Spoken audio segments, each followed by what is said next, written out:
This is The Wine Room at Putnam Market in Saratoga Springs, upstate New York. And I'm William, and it's the season when we all start to entertain guests over dinner. And the question is, if you're keen on wine and you want to serve a few different bottles of wine, how many glasses do you need for each person? And the answer, unless you plan to sort of compare two wines, and I'll talk about that in a second, so unless you're planning to compare, say, a Napa Valley Cabernet Sauvignon with a wine similar from Bordeaux, if you're going to do that, then you're going to need more glasses. But for the most part, you just need one. You need one wine glass, you need a water glass, and you need something like an ice bucket so that you can use the water to rinse out the glass that you've been using and pour it into the ice bucket. Then you've got another glass perfectly suited for whatever the next wine is.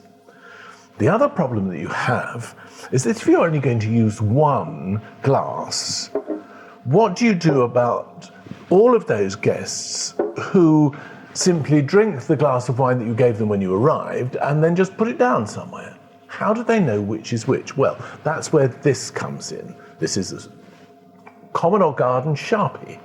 So what you do is, before your guests arrive, take the Sharpie and you write on the stem here, on the base, their names. Now, this isn't as radical as you might think, because it comes off pretty easily in the wash. I've done this hundreds of times. And now you can make sure that that glass stays with the guest it was intended to right the way through the evening. If, on the other hand, you want to serve, say, two different wines that you're going to compare together, how many more glasses do you need for that person? The answer is just one.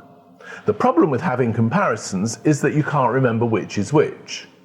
But if you can say to your guest, so, the wine from Napa Valley is the one with your name on, Richard, and the one that doesn't have your name on is the one from Napa Valley. So that's how you do it, that's how you keep it all organized, and that's how you have a really good time. Now, what are you going to do with all the leftovers? Well, put them in the refrigerator, red or white, and they'll last for a few days.